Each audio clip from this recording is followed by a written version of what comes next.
Jessyca Lewis. I'm in Eugene, Oregon, and I'm moving right now to Seattle, Washington, to a big hub there. And also I'm with Maria Day. And Maria, are you in Dorset right now? You're a very international woman. I'm in Southbourne, which is near Bournemouth in Dorset. Do you know, I know a lot of ladies that live in your area. So do you know Francesca? Does she live near you? Fran. Yes, we're good friends, and we're partners in wine as well. We go out sometimes and do our tastings together. Oh, good. Okay, I'd like to visit. So I'll talk a little bit about the broadcast, and then we will hear a little bit more about Maria. I'm moving. I'm in a transition, so my background and my lights and things are packed right now. So we'll just go ahead with what I have here. So Time to Wine is a live broadcast featuring experts in wine, social media, marketing, leadership, and marketing. And it is 9 a.m. Pacific Standard Time, the second and the fourth Monday of the month. And I am now booking into 2000 and what year are we in? 23. I think during COVID, it was kind of hard to know what day of the week it was, aside from what year we were in. Okay, the second international broadcast is on Friday at 11 a.m. And these are recorded ahead. I am dealing with time zones all over the world. So some of them are from New Zealand and Australia, where there's a 16-hour time difference, and the recording would be at 2 a.m. in the morning. So a lot of these have to be recorded. I'm also doing a live broadcast that's international that can always be exciting between different countries. So stay tuned for more live broadcasts. I'm also working on a podcast currently. So right now we'll talk to Maria Day, who, while she was living in Hong Kong, she decided to pursue a WSET Level 2, 3, and 4 degree. And they're very difficult classes. And she's the director owner of Dorset Local Wine School. So stay tuned as we talk about her background and her business. So also I'd like to add in, feel free to contact us on social media and ask any questions. Also ask questions on YouTube. Okay, Maria, tell us about Dorset Local Wine School. I'm excited to hear about Hong Kong and all of your travel. Okay. Can you hear me? Start with Dorset Local Wine Schools. Yeah, so Dorset is a county in the south of England.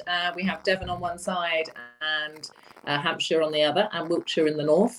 But we're actually on the coast, and it's a beautiful part of the area. It's a beautiful part of England.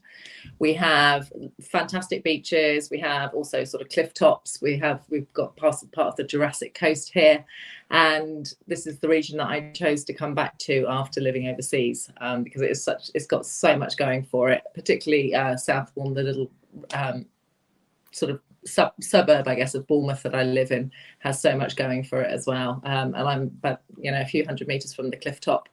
So that's where we do the dog walking, and this is where life began again, almost, apart from COVID in 2020. Yes. 2020. Yes. So Dorset Wine School, I set it up about a year ago. It used to be it was Hampshire and Dorset.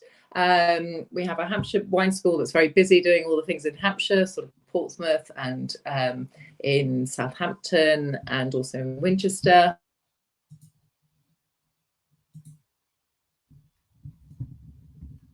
But I knew I was moving. That worked for me. Maria, there's a little bit of delay on this side with your interview video. Do you have everything set up okay over there? It should be. It's just a little bit intermittent, I think, with the Wi-Fi. Oh, okay, perfect. Okay. And then sometimes on my side, when it's recording later, it looks very normal. So we'll just check it out a little bit later. Okay, so why did you decide? I think you were just discussing the Dorset Wine School and why you decided to start it. Yeah, so after sort of doing, so my corporate life was very much events and marketing for one of the big accountancy firms in Asia. Okay. So, that gave me a lot of experience on one level. And then when I started doing my wine study, I was getting more and more into it. But when I was coming back to Dorset, I knew I wanted to do something with wine. So it was quite a good match, really, to sort of link into the local wine school network that have sort of lots of different locations. So as I mentioned, they're in Hampshire, they're in yes, there's several in London. There are a few in there's one in Bristol, Manchester, and Birmingham, for example. So it was good to be part of a network for me, and that's why I chose sort of Dorset Local Wine School was a good match for me. And what I wanted to ask you about is while you were so you started the wine school. Are you going out and teaching the classes in the different communities also?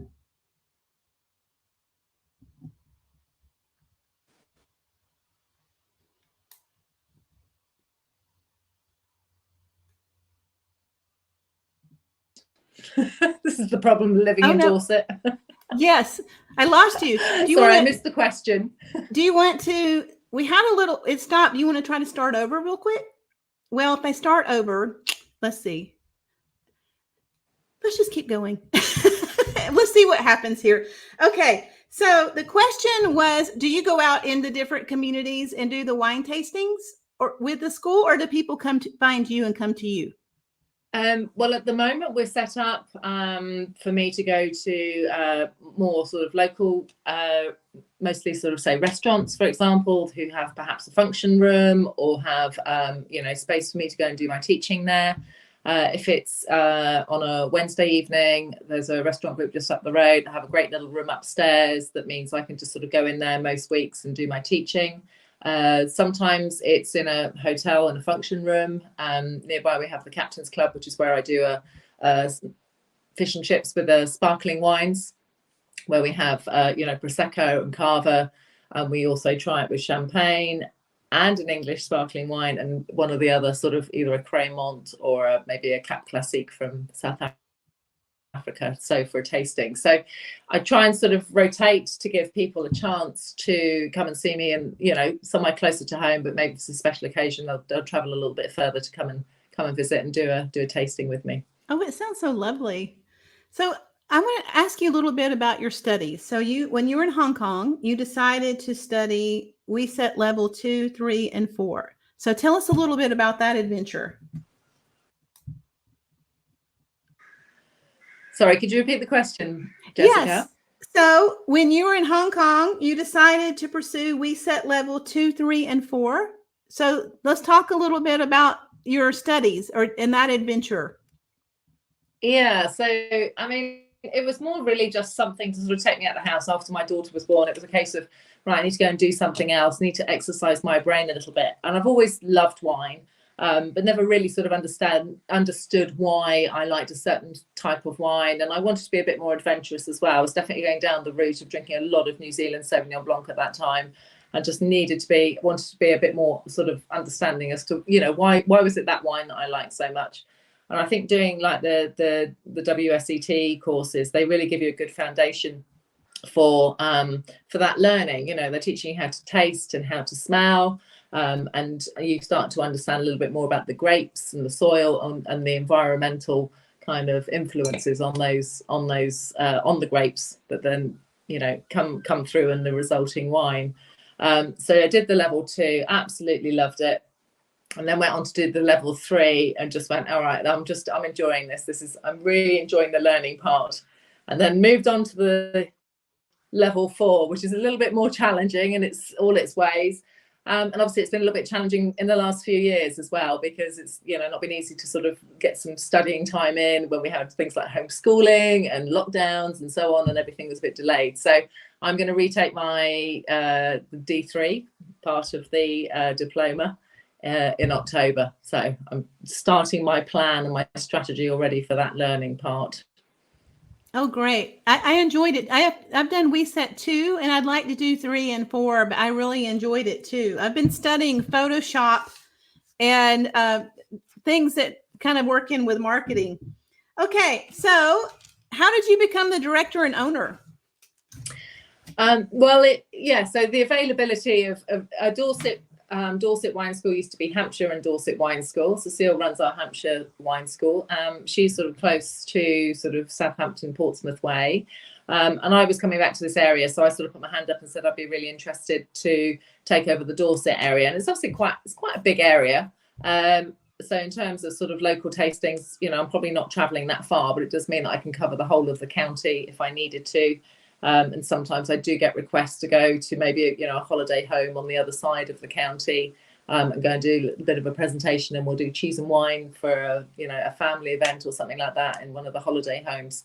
So it was a good match for me in terms of location. It's something that has a little bit of flexibility, so I can work it around sort of my daughter to a certain extent. So it was ticking a lot of boxes for me.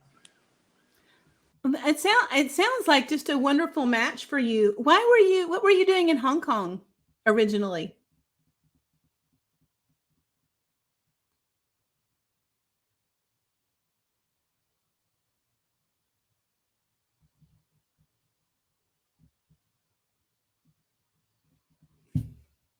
We have a little delay again, Maria.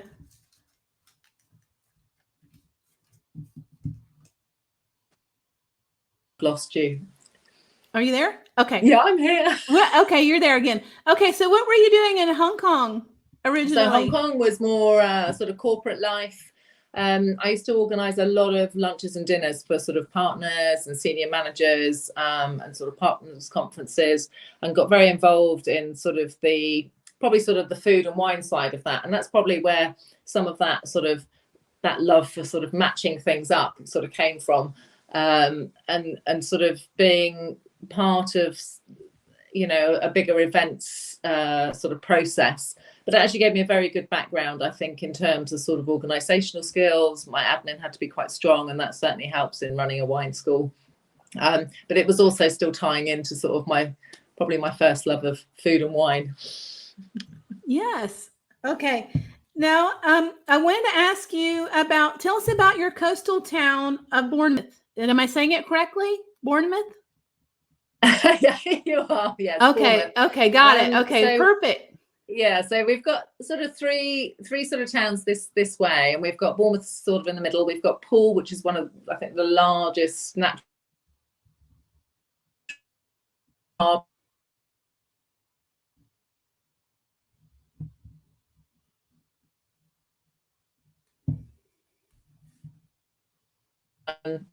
research on them, but I'm now in Southbourne, which is actually between Bournemouth and Christchurch, but it's very coastal, so it gets, this time of the year during the summer, it gets quite busy, but there's a real sort of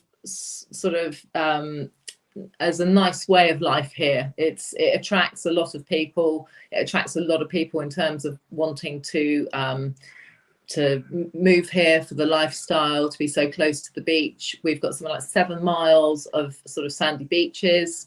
We've got a beautiful area called Hengistbury Head at the end, and that's just, it's a fantastic walk. And hopefully with all those things, especially with the way things have been for the last few years, we've actually got some great places for eating and drinking here, which was the other part of why I wanted to move to this area.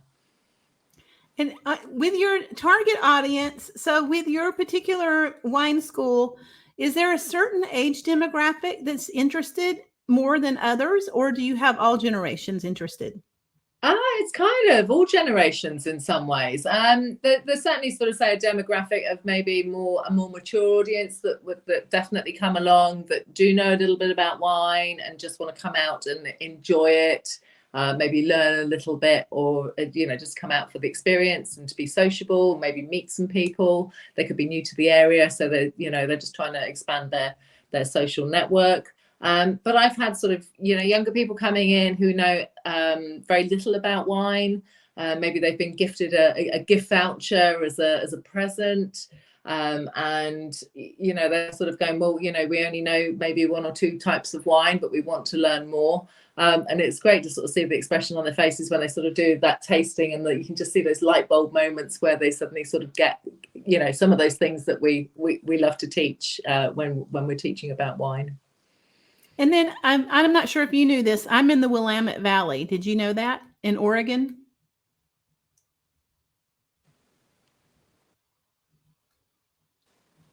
Sorry, Jessica, you can repeat the question, please. I'm in the Willamette Valley in Oregon currently. So good wine coming from there as well. Yes. Pinot Noir mostly? Yes, Pinot Noir mostly, yes. That's so I'm cool right in this area, but I'm about to move up to up north near Canada. So, okay. So tell us about your wine experience in Vietnam. Well, Vietnam was it was an experience. I've been in Hong Kong for sort of 20 something years and then moved to Vietnam. It was I was still doing my WSET Level 4, so I was still doing some learning there, and I would go back to Hong Kong and take the exams. So that actually was, it's relatively close, about 2.5 hours flight. It was relatively easy to do that and go back and see friends and go and stock up on some things, because Vietnam was very much a developing country, so not everything was available there. So I had quite a nice balance of everything there. I wasn't working there full time, but I did go back to Hong Kong occasionally and go and help out with some wine tastings. And if it tied in with something else, then that was absolutely perfect. But it gave me more of an appreciation, I think, maybe of, it's previously, it was a French colony, so it has quite a lot of French influence. So we had some fabulous food, fabulous restaurants, as did Hong Kong as well. But probably, sort of that sort of matching the food to some of the Vietnamese food, you sort of, had a new appreciation of how to do that. It's nice also to experience different cultures and then understand the wine in the different cultures. It must add a lot of charisma to what you're doing to have worked in all of these different places. Okay, so I think so. Would you like to talk about your experience with the People's Choice Awards? So I was actually in Vietnam and I saw that they were looking for judges, and so I applied. It was an okay time to try and travel at that point. So yes, I flew into Manchester and just had a couple of days there, and then a few days down in London as well. So I caught up with a few people. But the People's Choice Awards was you still learn so much from other people still, and that's what I love about this subject in terms of wine. You're always learning. There's always someone that has more knowledge than you in a particular style of wine or area and so on. And we did some fabulous, we did a lot of blind tastings, and we were on one big table, we were sharing our thoughts afterwards. We'd take some notes and would say which ones we liked the best and so on. And I think that's the biggest exposure I had to vegan wines. We had one sort of topic which were vegan wines, and we all tried the same wines. They were all vegan, and they were just all quite good. And it was it was a sort of an eye opener that actually the quality of the vegan wines was actually very high. Okay. Oh, and that's so nice you were able to go to London and so basically, if you want to judge, do they have applications that you can apply? And are they looking for a certain level? Like, do you need to have a WSET 4 to apply, or what? No, they were actually very open. I've sat with some people that just maybe had level 2 or level 3.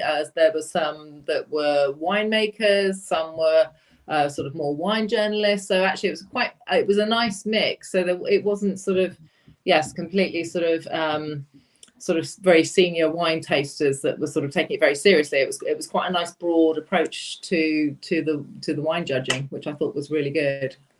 I think so too, and it gives you an opportunity to participate. Okay, so tell us about Dorset Fizz Week and English Wine Week, and how is that marketed, and tell us about it. How I know the hashtag is popular, and what do you think is working with that? Well, that was that was somebody who lives locally, a gentleman by the name of Gordon Fong, and he had accumulated quite a lot of Dorset sparkling wine. So we have some great sparkling wines that are made literally on the doorstep here. And he'd accumulated them and sort of said, right, we've got to get together and we've got to start drinking them. And he said, well, let's make it a Dorset Fizz Week, and we'll try a different one each night. It just so happened it was the week of English Sparkling Wine Week.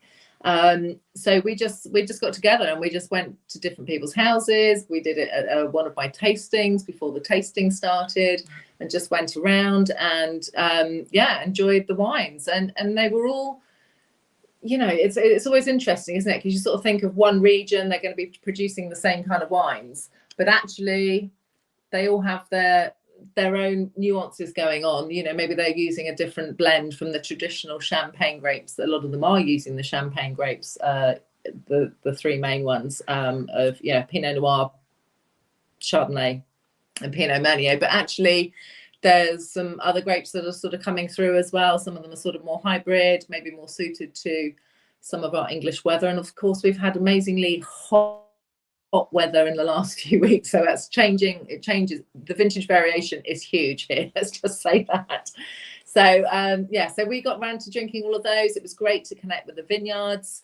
It's something we want to do again. Maybe we'll do it in a different week to English sparkling wine week, and we'll just see how it evolves. It's just about that awareness. There's people who live in this area who have never visited a vineyard, or maybe just aren't actually aware that we've got vineyards just down the road. Oh, I just want to come visit. And then I think Francesca says she lives near Stonehenge. Are you close to Stonehenge also? She's closer to Stonehenge than I am. Than you are. Okay, perfect. Okay, so let's talk about COVID. COVID has been a grand adventure for all of us, and it keeps going. So we'll talk a little bit. So what I'd like to hear a little bit, and I'll talk a little bit here about what's going on this side, is the beginning when we were all incredibly freaked out and very afraid. And we went from that to closures all over our area and all over the world. And now we're kind of going forward. Where I am, I'm in a small city, which is a nice place to be during a global pandemic. I had 3 boosters. So I had the first 2 COVID boosters, the COVID vaccinations, and then the booster, and then I got COVID. So I'm thinking now, I'm a warrior. So as we all had 2 vaccinations and a booster, then we all started getting it. And I would imagine it was very unpleasant, but I imagine it's a very subdued version as opposed to being hospitalized and those kinds of things. But I didn't enjoy it at all. So tell me on your side, what has happened with COVID and where do you think you are now? Well, actually, I think our experience from where we were sitting was very similar to yours. We were getting vaccinated as and when we could. I think I got it after my 3rd booster. You got COVID also? Yeah, and I think that was it must have been sort of March, beginning of March. So yeah, I had all the boosters, had all the shots. The only thing I would have said is I was probably quite tired at that time. I'd just done my educator's course for WSET, so I was a little bit tired, a little bit run down. So I was probably just a little bit more susceptible, but who knows? Anyway, so I had it, and then my daughter got it about 4 weeks later. So she hadn't been immunised. She was under 12, so she'd had no immunisation whatsoever. And so she couldn't have even had her first jab until last month. So it's something that we've got on our list to go forward with. But it does feel, it's been amazing weather that we've had here. It just means most people are outside if we have the chance to be outside. I think the places that have adapted, certainly in terms of hospitality, that are offering more outside space, that's certainly done really well. We're quite lucky here being on the coast. We tend to be so when it's hot, it's probably a couple degrees cooler, and when it's cold, it's a couple degrees warmer. We just have that sort of slightly more temperate temperature. So yes, it feels positive. It was obviously quite an interesting time in which to set up a wine school, but it just meant that I just had to go as fast as I could go in terms of setting up events, and just hoped that things were going to improve. So when I first came back in 2019, I probably knew this was going to be what I wanted to do in terms of my work. But I also then waited probably a good year. So setting up in sort of May last year, it just sort of felt like the worst was out of the way. Obviously, it's still being sort of very up and down, and the numbers have changed, and some people still don't have much confidence in going out, and I don't blame them if they're vulnerable. But I think we're ready to go back out and be sociable and meet people. And that's the sort of people that I'm attracting into my tastings as well. They had an awful lot of time together, especially as couples, and they just want to and have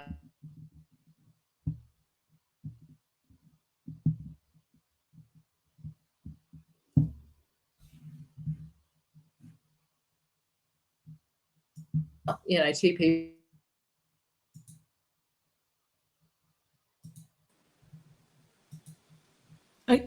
Hello. We missed the end there. Okay, so you were saying, so after COVID, I feel kind of bad because I know it's really early with you, but I just want to say that it's it's nearly 6 o'clock in the evening here, so I am having a glass of wine. And then I still have my tea. So here's my tea, the tea over here. It's still early. What are you having? You want to tell us about your wine in your glass? I'm on an Ara single estate Pinot Gris from Marlborough, actually 2021. It's actually one that I opened earlier in the week to have a glass of wine with a friend, and I just thought it was begging to be drunk a little bit more again. So yeah, I'm really enjoying it actually. It's quite a rich, so Pinot Gris being the same as the Pinot Grigio grape, but just made in a very different style. And from meeting people from New Zealand when I was traveling in Hong Kong and in Vietnam, you sort of talk to them about New Zealand Sauvignon Blanc, and they're going, well, we export all that. All the New Zealand Sauvignon Blanc is coming to the UK, and that's one of their biggest markets. But actually, in New Zealand, they're drinking more of the Pinot Gris. It's just more popular there. So interesting. But yeah, no, it's delicious. Yeah, much richer wine. Yes, and they're drinking Pinot Gris from New Zealand or from England? No, Pinot Gris from New Zealand. Yeah, from New Zealand. Okay. Yeah. I have a long list of places I'd like to visit. I've been to Australia, but I haven't been to New Zealand. Okay, let's talk about the things to see and do in Dorset. Oh, we've got fantastic. Did you already talk about that? Okay. We're also very close to the New Forest, which has some great walking and biking, and obviously Forest. We've got New Forest ponies that way. Christchurch has got a fabulous harbour. There's been a lot of food and music festivals going on.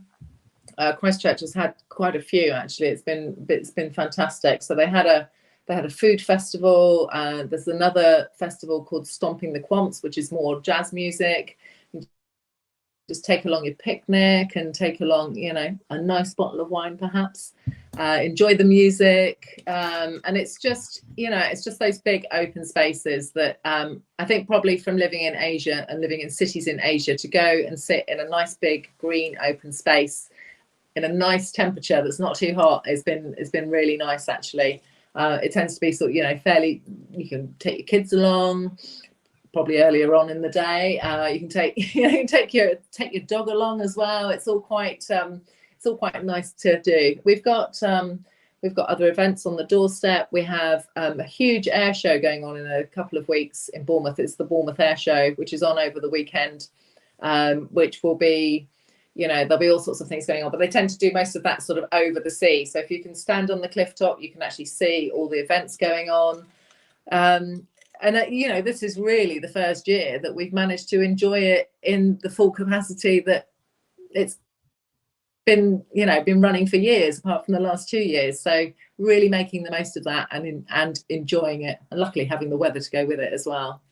And so what we should work on too is doing a live broadcast, which can be very fun. So I'll talk to you as soon as we're finished here.